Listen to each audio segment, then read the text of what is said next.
Hello, everybody, and welcome to another episode of Encourage Mindset. I'm your host, Ethan Vandehy. Alongside me today, I have Stephen Pivnik, and he's going to be talking about, honestly, a lot of things that will get you jumping out of bed, excited, ready to make a difference in your life. And it kind of all stems from this book that Stephen created, and he'll talk more into it and be more specific, but it's called Built to Finish. It's about how to go the distance in business and in life. Why don't you talk a little bit more about that, Stephen? A little bit more about your journey, who you are, and just get us excited, like I said. Yeah, sure. So let's see. Elevator pitch of my journey. I'm an immigrant. We came to this country when I was 3 years old from the former Soviet Union. I think I write in my book that I learned the grind by watching the grind, right? So I was part of a typical immigrant family, struggling to put food on the table, doing everything humanly possible to keep a roof over our heads and to keep the kids fed. Yeah. So my father was became entrepreneurial here in the States, started living the American dream, opened up his own body shop. And I guess I caught the entrepreneurial bug from him. Shortly after starting my career in the computer field, I decided to go into business for myself and started a company and grew it to over 200 employees across 12 countries before selling it to a $4 billion competitor. Wow. So that entrepreneurial journey combined with my endurance sports hobby, which I took up at the age of 40, kind of as my midlife crisis, and which led me to qualify for and compete in the Ironman World Championship. So those two journeys kind of were the impetus for putting it on paper so that I can motivate others to set and achieve audacious goals. Yeah, that's awesome. So talk a little bit maybe about your book. And, it sounds like you are the person that has done a lot of things, including creating impressive results. But talk about how you get yourself to create impressive results. Yeah, I mean, I think I really like the title of this podcast, right? Mindset. I think it definitely starts with mindset, and it starts with having a reason for why you want to accomplish certain things. So in my specific case, I think that mindset started because of my upbringing. Like I mentioned, just watching my parents and my grandparents, grind it out and achieve bigger and bigger things, and also from the mindset of being literally the poorest kid in school. Right. My fellow classmates didn't know that I was in their school because of an immigrant scholarship. My parents weren't paying, through the nose like their parents were. And the wealth disparity was very, very noticeable. So I guess the closest you can come to it is called bullying in today's day and age. But it wasn't proactive bullying, but the wealth disparity was just so obvious. And I was ridiculed for my clothes, ridiculed for the car I drove when I got to high school, and things like that. So I think a mindset slowly but surely developed where I said, you know what, I don't know, this isn't the way this chapter ends for me. I don't know how, I don't know when, but I'm not going to be low man on the totem pole for the rest of my life. Yeah, no, that's awesome. And that's a really good mindset to have. And obviously that leads to what you said and kind of building to the finish. But obviously when you're, like you said, you built a company, you eventually sold it, and you learned from your parents, the hard work mentality there should be to have. All of this creates like stepping stones for you. What are some other stepping stones you've learned along the way to, get yourself to be a successful entrepreneur, get yourself to be a successful speaker, sell an amazing, well-written book? Yeah, I think having a learning mindset contributed significantly, and that's something that I encourage anybody that I advise to have as well. There's just so much knowledge out there, and there's so many examples and leaders that have come before us, and there's just so much to learn. There's absolutely no need in today's day and age to reinvent the wheel. Obviously everybody has an opportunity to add their unique special sauce to something, but continuously learning is something that, that I've adopted and that I preach continuously, because there's just most of the people just don't know what they don't know. And trust me, there's a lot out there. So learning is first and foremost. Another stepping stone, which is really important, that I wish I would have realized earlier in my career, are advisors. And surrounding yourself with people that have been in your shoes before, or even at a higher level. most founders, most entrepreneurs, myself included, especially for the first 15 years of my entrepreneurial journey, think that they know it all, right? They think that they invented something, better than white sliced bread, and that they're the only people in the world that can actually continuously move it forward. Well, there's you can definitely continue to move it forward a lot quicker with a lot less stress and in better ways if you surround yourself with people that have been in your shoes before, because there are people out there that have done it, and it's going to make your journey just so much smoother and so much more successful.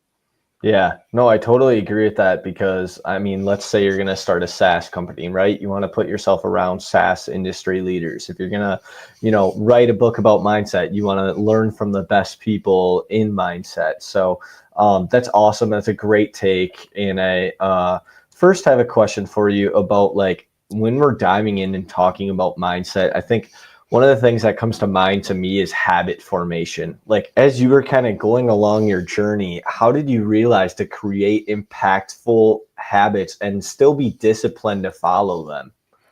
Yeah, it was tough for sure. Like I love James Clear's book, Atomic Habits, where I think he states that it takes 60 days for willpower to turn into a habit, right? So it's a lot of work. It's determination. Like you really need to think about it. You need to make a trade certain times of the day to do to do the things you need to do or want to do. But once it becomes a habit, it becomes so much more easier to accomplish. Like I was just talking to the psychologist the other day, and he says the mind loves habits because habits don't require any thought, right? You're actually Mm. taking cognitive power and cycles to do something via willpower, because like you almost have to force yourself to do it, and the mind is battling with all of these trade-offs. But once something becomes a habit and that 5 a.m. alarm clock rings because you have to go to the gym and work out, boom, you hop out of bed like there's no tomorrow, versus agonizing over, am I really going to get out of bed, or am I hitting snooze for like 5 more times? Yeah, I do find it's crazy though. Like sometimes, I struggle to get up at 5 a.m., 5:30 to work out in the morning. But if you're going on a luxury trip, you're going to Aruba, you're going to Caribbean, you're going somewhere else, right? You get more excited to wake up at 5:30 in the morning because you're going to go take that flight and enjoy that vacation. So how do you tell yourself, and maybe you can help with the, whoever's listening to the show today, and how can you help tell people, be encouraged to still get up at the 5 a.m. or whatever time you need to do and prioritize your goals, because not everything is going to be like that fun, fancy trip in Aruba. Yeah, it's challenging. Definitely easier said than done, right? You need to put yourself into an accomplisher's mindset. And what I mean by that is, instead of I'll just take my own example, right? I was training for and competing in like one Ironman race after another in the hopes of eventually qualifying for the world championship, right? Mm-hmm. So I didn't say I'm going to be an Ironman or I'm going to be in Kona. I told myself that you are an Ironman Kona world champion. So you basically have to put your mindset into the future as if the goal was actually accomplished. And I also, my favorite terminology for that is also envisioning the finish, right? Envisioning the actual completion of whatever goal you're training for or setting out to achieve, right? The mind is an incredible muscle. Then this is medically proven. It does not know the difference between an event that is properly envisioned versus one that actually occurred. So if you get into the habit of properly envisioning something, and this isn't woo, and it's not that hard either. There's a myriad of YouTube videos out there on how to perform envisioning exercises. It's super simple, only takes a few minutes a day. But when you do it properly, you're subconsciously programming yourself to make the better decisions and take the necessary actions in order to achieve that goal. So, getting back to that 5 a.m. wake-up call to hit the gym, if you've already envisioned, crossing that finish line in Kona, Hawaii at the World Championship, then your brain is automatically going to snap to it when 5 o'clock rolls around. Yeah, no, I love that. And I totally agree with you. And talk to me a little bit more about the Ironman and the sports that you do, because honestly, like that to me is impressive because I feel like that takes a whole different mindset itself than just the normal, hey, 9 to 5, being an entrepreneur or being a dad or whatever. Like you have to get yourself totally bought in to do like 70 something miles. Like, isn't that just like, talk to me about that sort of mindset that you had to put together for that? Yeah, again, I'm not showing off at all. The 70 plus miles is a half Ironman. A Oh, full okay. a full Ironman race is 140.6. Well, yeah, So still crazy amount. now that the audience has heard the term 140.6, you will inevitably see a bumper sticker in the next 7 days that says 140.6. So honk to that person because he or she is very proud of their accomplishment, and they should be. Yeah, no So kidding. going back to your question, it was kind of a midlife crisis for me. When I turned 40, I realized that I had very bad genes in me. Between my grandparents and parents, they had like many very challenging and difficult diseases. And I knew that if and when those diseases would hit me, I needed to be in the best shape possible in order to fight them. So I took to endurance sports as the way to get into, not that I was in bad shape, but to get into really, really good shape. And I did what's called a sprint distance triathlon, which is an entry level triathlon.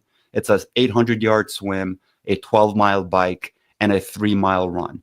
So really, really relatively short distances, still quite the challenge, especially if you have no athletic background whatsoever, like I didn't. And after I completed that race, right after my 40th birthday, I learned about this thing called Ironman, which is a 2.4-mile swim, a 112-mile bike, and a full marathon 26.2-mile run, all done back to back to back in one day with a 17-hour cutoff. Wow. So it was kind of like, this light bulb went off in my head, just like when I was bullied in school. I said to myself, I'm not going to be low man on the totem pole for the rest of my life. When I saw these inspirational videos about Iron Man, and there's a ton of them online, I highly encourage anybody. And it's Iron Man with one word, because 2 words is a superhero. One word is the sport. Yeah, if anybody wants to see some incredibly inspirational, motivational stuff, go to YouTube and search for Iron Man motivation. Yeah, so after I learned about it, I said, same thing. I don't know how, I don't know when, but I'm going to become an Ironman, and I'm going to compete in the World Championship in Kona, Hawaii. It was a 12-year journey, but I got her done. Wow, that's crazy. And very impressive. So, congratulations for doing that. Thank you. It's probably, I'll never do it. I can say that. So, talk to me a little bit else about, yourself. It sounds like you do a lot of traveling to share mindset and dive into your book. And when you do that, when you're in front of these, rooms, what are some other, things you dive in about mindset and share? Like, I would love to hear that and learn more about that as well. Sure. I mean, I love sharing my story on stage. I love motivating others to, set and achieve big goals, because I think a lot of people have really limiting beliefs. And again, that's a mindset as well, right? Well, I think it was Thomas Ford that said, whether you think you can or you think you can't, you are correct, right? So it is your mind that's going to dictate your actions. If you think you can't do something, you're never going to achieve it. If you have a limiting mindset, you're never even going to start pursuing that big goal that you may be thinking of. Versus if you have the mindset of, what, this is doable, I can get this done, then it's going to create a brand new trajectory for you. And I just interviewed Mike Riley on my podcast the other day. Mike Riley is known as the voice of Iron Man. He coined the phrase when at the finish line, instead of just saying, "Hey, Stephen Pivnik, here comes Stephen Pivnik. He's going to finish the race. Congratulations, you're looking great." He coined the term for every single competitor that crosses the finish line. He calls out their name and says, "You are an Iron Man." And the crowd goes crazy when he says that, from the first competitor to the 2000th competitor of the day. So Stephen Pivnik, you are an Iron Man. So my question to him was, what advice would you give somebody that wants to, pursue this goal of eventually finishing an Ironman race? And I loved his answer, which was, the second you decide that you're going to start, you've already won, right? So when your mind tells yourself that it's going to do something, that's a humongous win right there and then. And from there, obviously, there's a myriad of things that you need to do in order to accomplish such a lofty goal like Ironman. But just making that decision that you're going to do it is a huge win right away. So how do you get yourself, and I'm sure you've shared this in many rooms before and with many people on your podcast, but how do you get yourself, because I'm like myself. I have faults. I'm not perfect. And many people here in this world aren't perfect either. So we sometimes believe our limiting beliefs, right? We sometimes choose to give up. We choose to get distracted and be more glued to whether it's TV, phone, etc. So how do we get ourselves to actually break the limiting belief? Because people can say it, but sometimes it's like, just because you say it, it's like, oh, you're Sure. still stuck. Well, fortunately, you're not alone, right? So if pick a goal. If you think you can't do it, there's probably hundreds, if not thousands, of people probably in your city or state that think something similarly. And it's easy enough to find these people, right? With today's technology and social media, it's really easy to find like-minded or like gold types of individuals.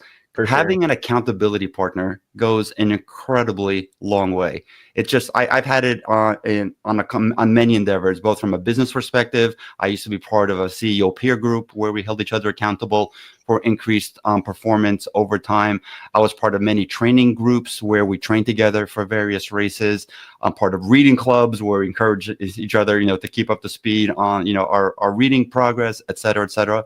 So across the board, an accountability partner and or an accountability group is going to go a very long way into helping you accomplish whatever improvements you want to, whether it's on the business front, on the spiritual front, on the health front, on the relationship front. They're out there. Yeah. Yeah. And then that also kind of entails with fear, right? So a lot of this, mindset stuff that we've been talking about, it comes down to fear. Can you overcome fear? What are your kind of strategies that you've seen throughout your journey, other people's journey, that help you realize fear is something you can overcome? No, fear definitely can be overcome. And going back to my earlier comment, like you have to start, right? If you really want to overcome your fear of, I don't know, heights, then you have to go out on a not a humongous cliff, but go out on something which is 100 feet off of the ground and look down and stay there for a couple of minutes and then tell yourself, you know what, I was petrified of going 100 feet high and I did it. I looked over the edge. I was holding on to something. I would never put myself in a dangerous situation. You know what? It's not that bad. I got that done. Let me try 150 feet. And then you try 150 feet. And if you continuously improve that way, and the same goes for like running or jogging, right? I know a lot of people that could in the past would say, there's no way I can possibly run a mile. Well, can you walk a mile? Sure, I can walk a mile. It'll take me 20 minutes. Okay, so walk for 20 minutes. And the next day, incorporate a little bit of jogging every 5 minutes. And then the next day, incorporate a little bit more jogging, a little bit less walking, et cetera, et cetera, et cetera. And in a month's time, I have a ton of examples of this. People are running a mile, and then they're running 2 miles, and they're using the same sort of incremental approach. So when you're afraid of something, there's no better way to overcome it than just to start at a really, really small level and just build upon it.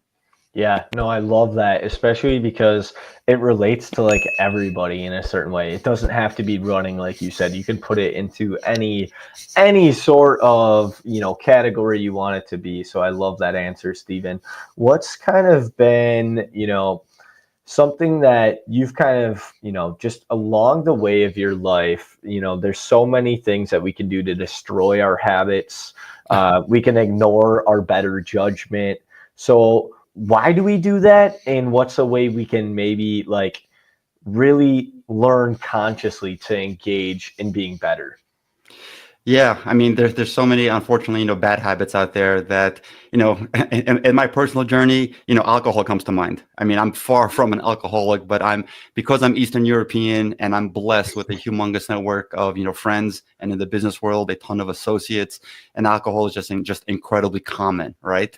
And like being from the former Soviet Union, Ukraine now, we celebrate everything. We celebrate each other's birthdays. We celebrate each other's anniversaries. We celebrate our kids' birthdays. We celebrate we'll celebrate the fact that it's Monday when we get together. So, I mean, that's a habit that I, continuously struggle with because obviously it doesn't play well when you're training for something super hard.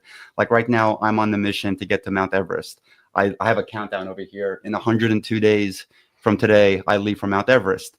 And I know that I'm going to need to kick that bad habit for when I get to the 100-day mark. I'm just going to go cold turkey and do everything possible to make sure my physical conditioning is as optimal as it can be.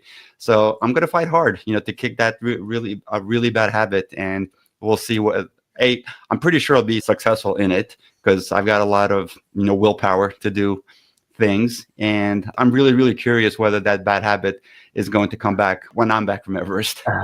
Well, that's awesome that you're gonna, try out and take a leap of faith and test that out. I hope that is successful for the 100 days. And most importantly, it sounds like this is going to be an incredible trip for you at Mount Everest. So that sounds like a blast. Was this something you just thought of spontaneously, or have you had this planned for a while?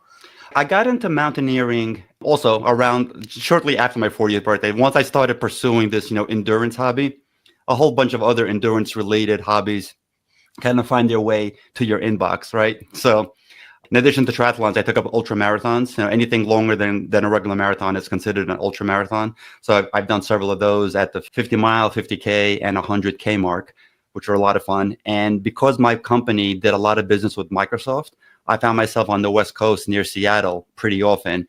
And when I needed to kill a weekend there because of back-to-back meetings on Friday and Monday, I would go out to Mount Rainier. And Mount Rainier is a gorgeous, gorgeous mountain, which has beautiful hiking trails.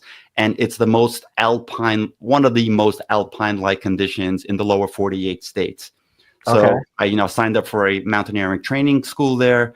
I learned, mountaineering skills, made it to the top of Mount Rainier. And similar to like when I finished my first sprint triathlon, I said, someday I'm going to do Ironman. After I got to the top of Mount Rainier, which is only 14,000 feet high, I said, only. I don't know when, but I'm going to get out to, Mount Everest one day. So I've been on that journey, climbing other mountains, some of the other, tallest peaks in the world. And I haven't done all of them yet, but Everest is next. Well, you sound like a really busy guy, so that's awesome. And it's awesome always to keep busy too, because then it keeps you motivated and keeps you focused. So, the last question I really have for you in learning more about you, Stephen, is what's something you've heard that maybe you picked it up from a book or a podcast or somebody you interviewed that you've been really ingraining in your lifestyle and you just love sharing it with other people? One of my favorite books and quotes from it is called The One Thing. And so the quote goes like this: pick a specific initiative, pick an endeavor, pick a goal that you're going after, pick a project that you may be leading. What is the one thing that, if done, will make everything else unnecessary or a lot easier? Right. So people really try to boil the ocean, or one of my mentors always like to say they spread their time like peanut butter across a myriad of different tasks that are in front of them. Pick one thing that's going to make a humongous difference in the entire initiative. And just like the saying goes, we'll make everything else either unnecessary or at the very least a lot easier. So it's a great book called The One Thing. That's awesome. Well, I'll make sure to check that out myself. Thank you so much for hopping on today's episode of Encourage Mindset and dropping your mindset knowledge. So really appreciate it. And thank you so much. No, thank you for having me. I really enjoyed the conversation, Ethan.